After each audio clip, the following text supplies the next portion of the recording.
오늘 우리에게 주시는 하나님의 말씀은 사무엘상 1장 9절로부터 18절 말씀입니다. 그들이 실로에서 먹고 마신 후에 한나가 일어나니 그때의 제사장 엘리는 여호와의 전 문설 죽여 의자에 앉아 있었더라. 한나가 마음이 괴로워서 여호와께 기도하고 통곡하며 서원하여 이르되 만군의 여호와여, 만일 주의 여종의 고통을 돌아보시고 나를 기억하사 주의 여종을 잊지 아니하시고 주의 여종에게 아들을 주시면 내가 그의 평생에 그를 여호와께 드리고 삭도를 그의 머리에 대지 아니하겠나이다. 그가 여호와 앞에 오래 기도하는 동안에 엘리가 그의 입을 주목한즉 한나가 속으로 말하매 입술만 움직이고 음성은 들리지 아니하므로 엘리는 그가 취한 줄로 생각한지라. 엘리가 그에게 이르되 네가 언제까지 취하여 있겠느냐? 포도주를 끊으라 하니 한나가 대답하여 이르되 내 주여 그렇지 아니하니이다. 나는 마음이 슬픈 여자라 포도주나 독주를 마신 것이 아니요 여호와 앞에 내 심정을 통한 것뿐이오니 당신의 여종을 악한 여자로 여기지 마옵소서. 내가 지금까지 말한 것은 나의 원통함과 격동됨이 많이 있기 때문이다 하는지라. 엘리가 대답하여 이르되 평안히 가라. 이스라엘의 하나님이 네가 기도하여 구한 것을 허락하시기를 원하노라 하니 이르되 당신의 여종이 당신께 은혜 입기를 원하나이다 하고 가서 먹고 얼굴에 다시는 근심빛이 없더라. 아멘. 어머니에 대한 이야기들을 우리 모두는 잘 알 수 있을 것입니다.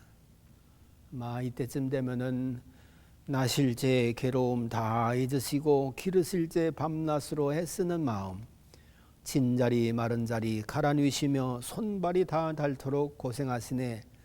하늘 아래 그 무엇이 넓다 하리요 어머니의 희생은 가히 없어라 라는 양주동 시인이 지은 어머니 마음이라고 하는 시를 여러분들은 생각할 것입니다. 이 시는 1930년대에 지은 그런 시지만 90년이 지난 오늘날에도 이 시를 읽고 노래를 부르는 그런 사람들마다 눈시울이 적셔지는 그런 모습을 봅니다. 그야말로 자식을 향한 어머니의 마음을 이처럼 잘 표현한 그런 시가 있을까 싶을 정도로 잘 지은 그런 시라고 볼 수 있습니다. 오늘날에는 아이를 낳고도 그냥 버리는 여인도 있다고 합니다. 아이 낳는 것을 수치스럽게 생각해서 남모르게 낳고 심지어는 공중 화장실에다가 몰래 버리는 그런 여인도 있다고 하고요. 쓰레기장에 비닐에 싸서 그런 버리는 여인들도 있다고 합니다. 그렇지만 대개의 정상적인 어머니라면 모두가 다 이 시에 동조하지 않겠나 그런 생각을 합니다. 그런데도 어떤 여인들은 이 시보다 더 진한 모성애로 자녀를 낳고 돌아보고 그 자녀로 하여금 어두운 세상에 빛을 발하게 하는 귀한 자녀로 키우는 참 훌륭한 어머니들이 있는 것을 봅니다. 그 중에는 모세의 어머니 요게벳도 하나 들을 수 있을 것입니다. 이 히브리 여인들은 애굽의 무서운 말발굽 아래서 사내 아이를 낳으면 산파가 신고를 하거나 아니면 애굽 군인들에게 발각되기만 하면은 당장에 죽임을 당하는 무서운 그런 악한 하늘 아래서 아이를 낳습니다. 요게벳은 아이를 낳아 석 달 동안 몰래 감추고 기릅니다마는 아이가 자꾸 커서 울음소리 커지고 그러니까 더 이상 숨길 수가 없어서 갈대 상자를 만들어서 나일강에 그렇게 띄워보냅니다. 하나님께서 이 여인의 믿음을 보시고 도우셔서 강가에서 목욕하는 애굽 왕의 공주의 눈에 띄어서 애굽 궁전으로 들어가게 되지요. 그런데 또 이 아이를 키우는데도 요게벳은 정말 참 그 히브리 여인인데도 불구하고 뭐예요? 예? 참 유모가 돼가지고서 애굽 궁전에 들어가서 모세에게 젖을 먹이면서 키웁니다.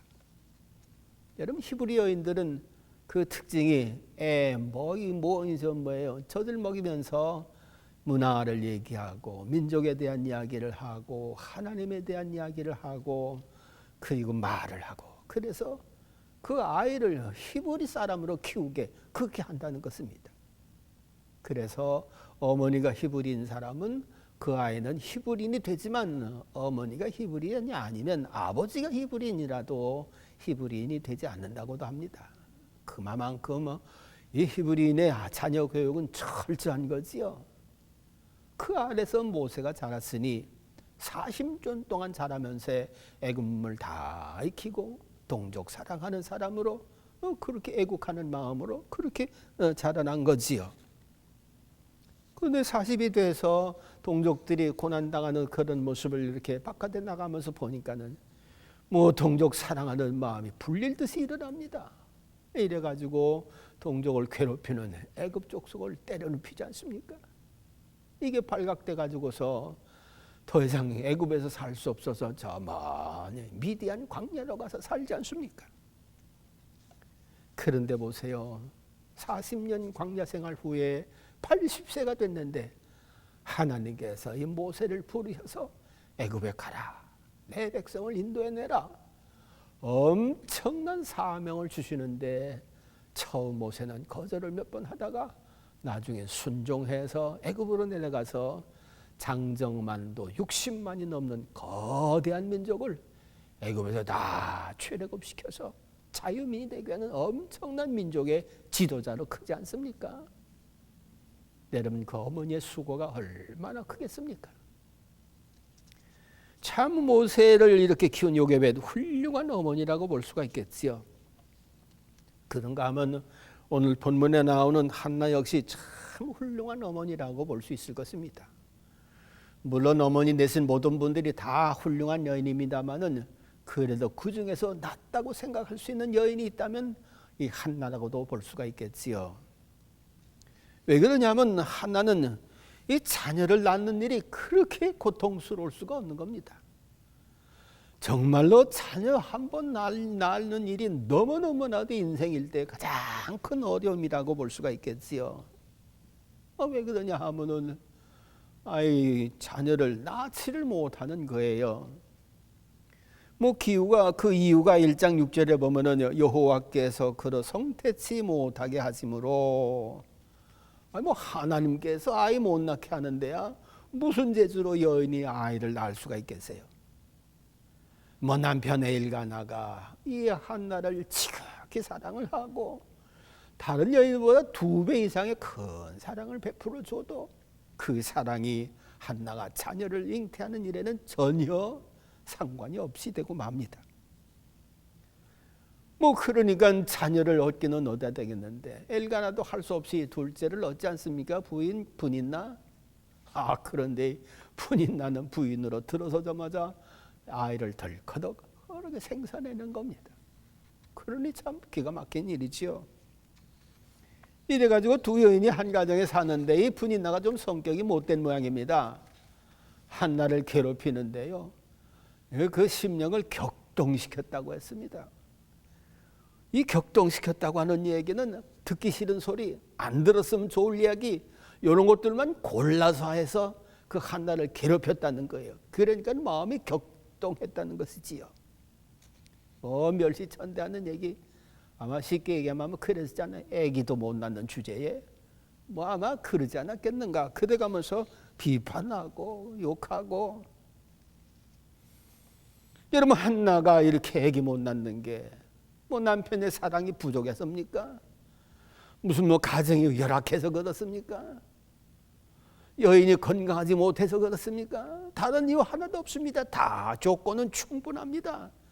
근데 하나님께서 잉태치 못하게 하시는데야 무슨 재주로 잉태할 수가 있겠느냐 그런 얘기지요.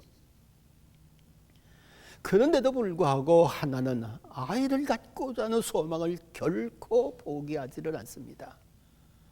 그럼에도 불구하고 낳아야 돼. 그럼에도 불구하고 자녀를 안아야 돼. 그럼에도 불구하고 나는 자식을 꼭 얻어야 돼. 너무너무 자녀에 대한 소망이 강렬하기 때문에 남편과 함께 매년마다 법궤가 있는 실로에 올라가서 제사를 드리는 그런 모든 일 가운데서도 언제나 하나님 앞에 간절히 기도를 해가면서 소망을 끊지 않습니다. 여러분, 이러니 이 한나의 마음이 얼마나 고통스럽겠습니까? 올라갈 때마다 또 분이라고 하니 둘째 부인은 또 한나의 마음을 격동시킵니다. 뭐 낳지도 못하는데 무슨 기도는 무슨 기도, 하나님의 정성은 무슨 정성, 하나님이 아마 너한테는 관계가 없는 모양이다, 아마 그런 무슨 별욕을 다 했을런지도 모릅니다. 그러니까 격동하지, 격동할 이유가 뭐가 있겠어요? 그러니까는 하나님 경배하지요, 하나님 앞에 기도드리지요, 남편 사랑 받지요, 모든 여건이 풍성하지요. 그런데도 잉태치 못하니 얼마나 가슴 아프겠습니까? 차라리 포기했으면 모르겠는데 아예 포기할 수가 있겠어요? 그러니까는 매년마다 실로에 가서 하나님 앞에 기도를 드리는데 통곡하며 울면서 기도를 드리는 것입니다. 참 얼마나 고통스럽습니까? 어떤 해에는요, 이 고통을 넘어 견딜 수가 없어가지고서 실로 올라가서 하나님 앞에 기도를 하는데 마치 그냥 술 취한 여인처럼 흥얼흥얼 해가면서 못 망가지는 거 그런 것도 모르고 그렇게 간절히 기도를 하는 것입니다. 그러니까 뭐 다른 사람들이 보면은 아이고야, 뭔 여자가 이 모양이야, 술 취해도 보통이지 이게 어떻게 대낮에 이렇게 먹노? 아, 이걸 누가 또 그렇게 봤느냐? 제사장 엘리까지도 그렇게 본 거예요. 그래가지고서 자녀 때문에 탄식하며 안타깝게 부르짖는, 몸에 망가진 것도 모르고 그렇게 기도하는 한나를 향해서 야, 너 언제까지나 독수를 마실 거냐? 마시지 말아라. 그래가면서 마치 술 취해서 방탕하는 그런 여인 취급을 이 제사장이 하는 것입니다. 여러분, 이럴 정도로 한나에게는 자녀를 잉태한다는 것이 얼마나 힘들고 고통스러운 일인지 말로 다 할 수가 없는 것을 봅니다. 여러분, 아마도 모든 어머님들이 다 그런 고통을 겪었으리라고 생각합니다마는 한나와 같이 고통을 받으면서 자녀를 잉태한 이하는 별로 없지 않겠나, 그런 생각을 해봅니다. 그러므로 한나에게서 아이를 잉태했다고 하는 이야기는 엄청난 고난 가운데 잉태를 했다. 바꿔 얘기한다 할 것 같으면 자기의 생명을 다 쏟아져 가면서 그러게 자녀를 잉태했다라고 싶은 거지요. 그러니 이 어머니의 마음을 누가 따를 수가 있겠어요? 흉내조차도 내지 못하지 않겠는가? 엄청난 사랑을 갖고 엄청난 기대, 엄청난 소망을 가지고 자녀 탄생을 위해서 그렇게 듣지 말아야 할 소리를 들어가면서 하나님 앞에 부르짖은 한나. 정말 자녀 얻는 일에 이처럼 고난받기 어려운 것도 드물 것입니다. 그런데요, 둘째로 보면은요, 이 한나의 잉태는 하나님께서 또 은혜를 베풀어 주셨기 때문에 그 잉태를 한 겁니다. 그 하나님의 은혜를 받은 것도 그렇습니다. 아니, 세상에 그냥 너무너무 안타까워 가지고서 눈물 콧물 흘려가면서 못 망가지는 것도 모르고 하나님 앞에 그렇게 부르짖는 모습을 본 이 제사장 엘리, 아니 뭘 어떻게 받길래 야, 너 이게 뭐냐, 술 취하지 말아라, 이게 술 취한 여인, 잘못된 여인으로 그렇게 봤습니다. 그러니까 한나가요, 자기의 속사정을 그대로 다 이야기를 합니다. 제사장님, 내가 이렇게 몸이 망가질 정도로 이런 모습을 취한 것은, 내가 정말 원하는 것은 아이를 잉태하는 일인데 잉태치 못한 걸로 인해서 내가 너무 안타까워서 간절하게 기도하다 보니 이 모양이 됐습니다. 기대가면서 이 자녀 못 낳는 것 때문에 그렇게 그냥 몸이 엉망이 될 정도로다가 됐다는 것을 엘리 제사장한테 그대로 얘기를 합니다. 여러분, 사람을 알아보는 거 참 보통 일이 아니지요. 엘리 제사장 정도 됐으면 수많은 사람들을 대하면서 여러 여인들의 모습도 봤을 것입니다. 그러면 이 여자가 이렇게 된 게 무슨 사연이 좀 있겠구나. 아니 법궤가 있는 실로 그 회막에서 이 정도도 됐다고 할 것 같으면, 적어도 실로 하나님 앞에 나온 여자라고 한다고 할 것 같으면 정말 안타까운 사정이 있지 않겠나, 그렇게 생각을 하고 물어봤어야 될 건데, 대뜸 보자마자 술 취한 너희들에다가 방탕한 너희들에다가 그렇게 보고 술 취하지 말아라 이렇게 얘기했으니, 듣기에 따라서는 뭐 이런 제사장이 있노? 아마 이렇게 성깔 한번 내보면 할 것입니다. 그런데 한나는요, 자기의 약점 그런 거 다 보여가면서 그런 참 엉뚱한 소리까지 들었는데도 불구하고 중심을 잃지 않은 것입니다.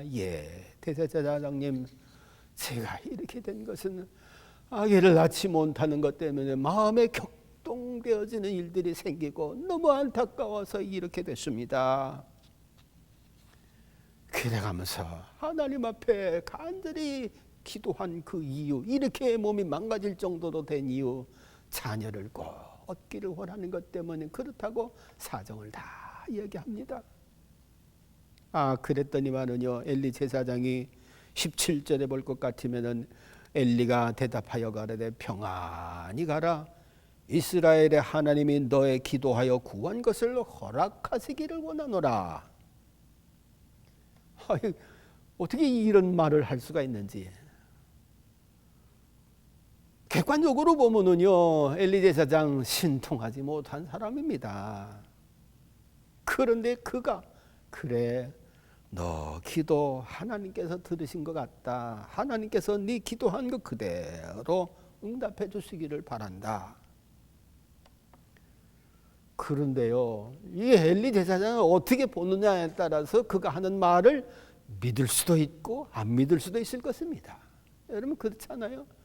별 신통치 않은 사람이 얘기하면은 콩으로 매주를 쓴다고 해도 안 믿는 사람들이 많습니다. 그래도 뭔가 경험을 쌓아놨고 뭔가 그래도 믿을 만한 사람이 무슨 말을 할 때는 그렇지 하고 응답하지만, 말 한마디 신통치 않게 하는 그런 사람들의 말을 어떻게 그대로 액면 그대로 받아들일 수가 있느냐, 그런 얘기예요. 엘리 제사장은 객관적으로 보면 신통치 못한 사람입니다. 몸은 비둔해 가지고서요, 행동도 굼뜨지요. 뭐 말하는 그 형태를 보니까는 사람들 분별하는 분별력도 별로 없는 것 같고요. 그의 자녀들을 볼 것 같으면은 자녀 키우는 것도 별로 점수를 좋게 줄 수가 없습니다. 그 아들들은 제사장의 아들이라는 특권을 이용해서 하나님 두려운 줄도 모르고, 백성들이 하나님 앞에 제사 드리려고 갖고 온 제물 제단에 올려놓기 전에 자기들이 먼저 맛을 보는 거예요. 그래가지고서 맛있는 보이는 자기들이 먼저 떼어먹고, 이거 하나님을 무시해도 보통 무시하는 게 아니지요. 어떻게 제사장이 돼가지고서 자기 아들들을 그렇게 가르치느냐, 그런 얘기입니다. 어떻게 그런 아들을 좀 징계도 하지 아니하고 그냥 그랬느냐, 그런 얘기예요.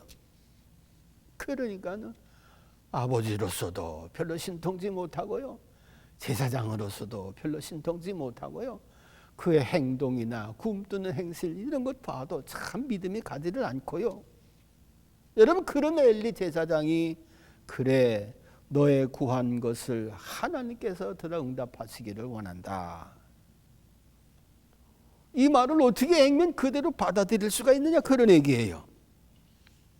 자, 근데 놀라운 사실은 이 한나가요, 그런 신통치 않은, 믿을 수 없고 참 의지하기 어려운 그런 엘리 제사장이 한 말, 그 말을 그대로 자기 기도에 응답된 것으로다가 믿었습니다. 그래서 19절에 볼 것 같으면은 그들이 아침에 일찍이 일어나 여호와 앞에 경배하고 돌아가 라마의 자기 집에 이르니라. 엘가나가 그의 아내 한나와 동침하며 여호와께서 그를 생각한지라. 한나가 임신하고 때가 이름에 아들을 낳아 사무엘이라 이름하였으니 이는 내가 여호와께 그를 구하였다 함이더라. 그러니까 별 볼 일 없는 그 제사장의 말을 하나님께서 자기 주신 기도 응답이라고 믿고 그대로 내려갔습니다. 그대는 내려가서 그때서부터는요 얼굴에 다 수치스러웠던 뭐 이런 것들 다 벗어던지고 다 기쁘고 감사한 마음으로 그렇게 생활하는 거예요. 그렇습니다. 이 믿음, 어떻게 그 말을 그대로 믿어드릴 수가 있을까? 그건 하나님을 온전히 믿는 믿음이다야 그 말을 믿음으로 받아들일 수가 있는 것이지, 하나님 온전히 믿지 못한다고 할 것 같으면은 엘리 제사장의 말을 그대로 받아들이지를 못했을 것입니다. 그런데 한나의 믿음은 일반 사람들의 믿음과는 다르게 제사장의 말을 자기에게 주시는 하나님의 말씀으로 받아들였더라, 그런 말씀입니다. 엘리 제사장의 말을 자기 응답에 대한 하나님의 말씀으로 그렇게 받아들인 것입니다. 아멘 하고 그냥 그대로 받아들인 거지요. 하나님은 이런 한나의 믿음을 보시고 드디어 그에게 사무엘을 잉태하는 놀라운 축복을 허락해 주시는 것을 볼 수가 있습니다. 그러므로 우리가 무엇으로 하나님의 말씀으로 받아들일 수 있는가? 이건 참 중대한 문제라고 볼 수가 있을 것입니다. 그런데 오늘날 우리가 하나님의 말씀으로 나에게 향한 하나님의 말씀으로 받아들일 수 있다고 하면은, 내가 이런 문제 가지고 간절히 기도를 하는데 성경을 보니까는 그 말씀이 딱 와 닿는 거예요.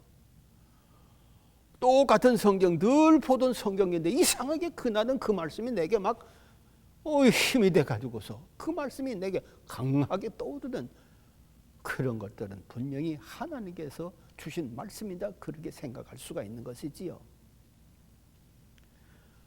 저도 처음에 시골에 내려가서 처음으로다가 전도사 생활을 하는데, 회중 가운데는요, 이거 뭐 대단한 분이 앉아 있어요. 대단한 분이 앉아 있으면서 한 시간 동안 무릎 다 꿇고 정자세로다가 예배를 드리고 말씀을 듣는데, 이게 뭐 전도사가 이게 처음으로 시골에 내려가서 그런 분 만나서 그런 분 앞에서 예배를 드리고 설교를 하려니까는 마음이 쫄려요.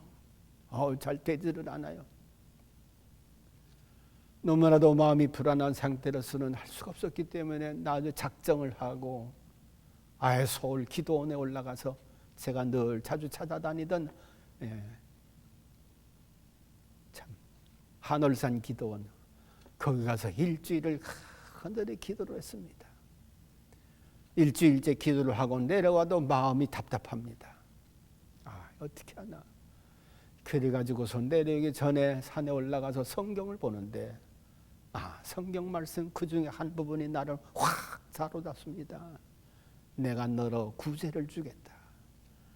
내가 너에게 상대방이 대적하지 못할 그런 구제를 주겠다 라고 하는 성경 말씀, 누가복음 21장인가요? 이 말씀이 딱 보이는데 얼마나 감사한지, 하나님께서 내게 말씀할 수 있는 그런 능력을 입혀주시는구나. 그 말씀을 응답으로 받고 내려와서 설교를 했더니만 담대해지고요. 그래가면서 하나님께서 주어진 이 전도의 사명을 잘 감당했던 것을 볼 수 있습니다. 이렇게 하나님의 응답으로 믿고 내려가서 수심 걱정 다 던져버리고 기쁨으로 하나님을 섬기는 삶을 살 때 드디어 사무엘을 낳지 않습니까? 그런데 사무엘 헛고서 기르는 것도요, 하나님의 말씀대로 길러가는 것을 볼 수 있습니다. 사무엘을 낳기 전에 그는 하나님 앞에 서원 기도를 했습니다. 내게 아들을 주시면 머리에 삭도를 내지 않겠습니다. 그렇게 서원 기도했는데 그대로 삭도되지 않고 그대로 키웁니다. 또 뿐만 아니라 그의 평생을 여호와께 드리겠습니다라고 서원했는데 이 역시 그대로 실천합니다. 여러분 생각해 보세요. 평생을 여호와께 드리겠다고 하는 이야기는 어린아이 사무엘 그때로부터 자기 집에서 키우지 않고 법궤가에 있는 회막에 거기서 살게 하겠다는 것입니다.